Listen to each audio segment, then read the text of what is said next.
Allora io direi che a questo punto, visto che siamo a casa del Friuli Venezia Giulia, vediamo se riusciamo ad avvicinare l'assessore al Friuli Venezia Giulia. Lo facciamo in diretta su TV12, giusto la pausa di un caffè, perché so che assessore lei ha 1000 appuntamenti, oggi, ieri, domani e anche dopodomani. Siamo riusciti ad inventarne oltre i 1000, quindi ce la facciamo. Però questa è una platea magnifica, quello che è il momento più importante per tutto il settore della viticoltura e dell'enologia del Friuli Venezia Giulia.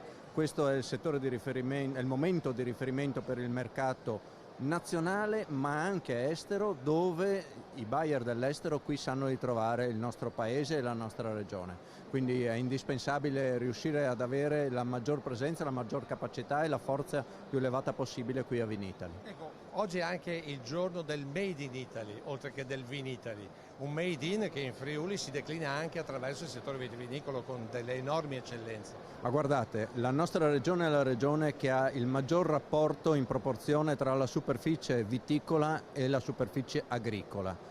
Il doppio della regione che sta al di sotto di noi, non vi dico rispetto alla media nazionale, quindi potete capire qual è l'importanza di questo settore per l'economia regionale e anche per la gestione di quello che è il paesaggio regionale, che è profondamente integrato con quello viticolo. Ecco, noi all'entrata abbiamo visto uno stand, tanto per intenderci, non so se aveva notato, Vinitaly quest'anno è piena ovunque, hanno occupato piazzali, angoli, hanno costruito strutture ovunque. C'è lo stand del Ministero dell'Agricoltura però insieme al Ministero dell'Istruzione, perché qui le aziende, lo dicevo prima, l'83% delle cantine lamentano la mancanza di professionalità. Vero. È assolutamente vero, questo è uno dei temi.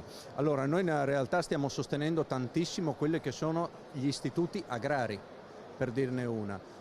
Proprio il nostro assessorato all'agricoltura, che poco dovrebbe centrare con l'istruzione, invece dà un sostegno annuale costante nel tempo, che addirittura viene incrementato nei momenti in cui ci sono delle esigenze, per sviluppare la capacità degli istituti agrari di offrire ai loro studenti l'integrazione in un percorso che fa vedere l'effettiva lavorazione di un'azienda agricola, e quindi noi sosteniamo le aziende agricole degli istituti agrari, per avere questi ragazzi che siano già pronti per entrare, ma anche per dare la possibilità a questi istituti di rendersi attrattivi rispetto ai ragazzi che devono ancora scegliere il percorso di studi, perché lì troveranno il massimo in livello di nuove tecnologie, di nuove capacità gestionali, della prospettiva di un settore che darà poi degli sbocchi professionali assolutamente interessanti, per i quali noi dobbiamo essere pronti.